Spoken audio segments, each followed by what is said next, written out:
The First Battle of Champagne was fought from the 20th of December 1914 to 17 March 1915 in World War I in the Champagne region of France, between the French Fourth Army and the German Third Army. It was the first offensive by the Allies against the Germans since the end of mobile warfare, after the race to the sea during the autumn of 1914 and the defensive battles in Flanders of the Battle of the Yser and the First Battle of Ypres in October and November. Background: strategic developments. By early November, the German offensive in Flanders had ended and the French began to consider large offensive operations. Attacks by the French would assist the Russian army and force the Germans to keep more forces in the west. After studying the possibilities for an offensive, the Operations Bureau of Grand Quartier General reported on 15 November. The Bureau recommended to Joffre a dual offensive, with attacks in Artois and Champagne, to crush the Noyon salient.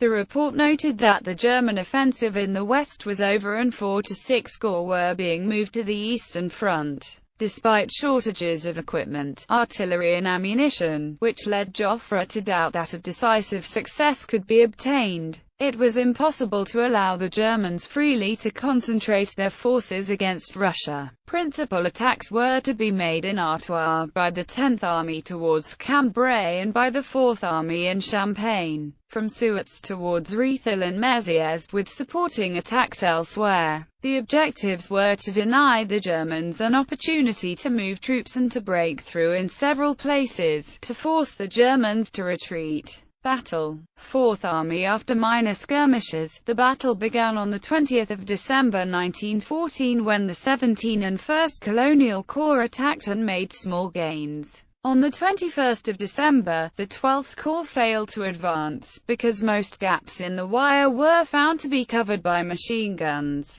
The attack by 12th Corps was stopped and the infantry began mining operations, as the artillery bombarded German defenses. After several days of attacks, which obtained more small pieces of territory, the main effort was moved by de Langle to the centre near Perthes and a division was added between 17th Corps and 1st Colonial Corps. On 27 December, Joffre sent the 4th Corps to the 4th Army area, which made it possible for de Langle to add another 1st Corps division to the front line. On 30 December, the French began a new attack as the Germans counter-attacked 2nd Corps on the right flank, took 3 lines of defense and inflicted many casualties. Next day, 2nd Corps retook most of the lost ground, but the Germans made 4 big counter-attacks against the 4th Army, which disorganized the French offensive. Over the next few days, the French used artillery to keep pressure on the Germans. A counter-attack on the night of 7/8 January drove the French out of a salient west of Perthes, until another French attack recovered most of the lost ground. French attacks continued for another 2 weeks, took small amounts of ground and drove off several German counter-attacks but had made few gains. By the time that the offensive was suspended, on 13 January, supporting attacks in Artois and Champagne by the 2nd Army, 8th Army and the troops on the coast at Nieuport supported the 10th Army at Arras in the First Battle of Artois. The 4th Army attacks were assisted by the Army Detachment of the Vosges, which had also had little success. The armies on supporting fronts had far fewer guns and an attack by the 11th Corps of the 2nd Army on 27 December had no artillery support.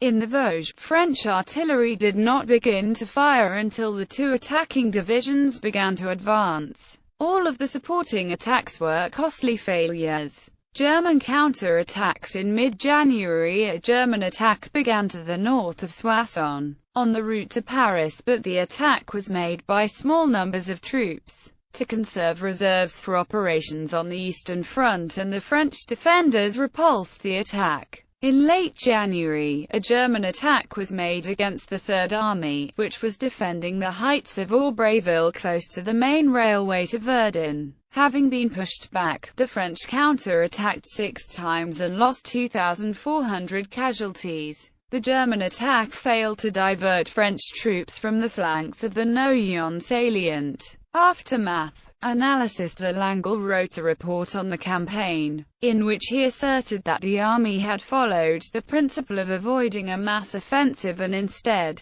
made a series of attacks against points of tactical significance. When such operations succeeded, it had become necessary to make similar preparations for a new attack, by digging approach trenches and destroying German field defenses with artillery fire. Obtaining a breakthrough by continuous battle was impossible, and de Langle claimed that methodical successive attacks to capture points of tactical importance would have more effect. Joffre replied that the failure of the offensive was due to inadequate artillery support and too few infantry. Attacks had been made on narrow fronts of a few hundred meters, despite the offensive taking place on a 12 miles front, and left infantry far too vulnerable to massed artillery fire. De Langle was ordered quickly to make several limited attacks, but Joffre told Poincaré, the French president, that a war of movement was a long way off. Casualties. In 2005, Foley recorded c.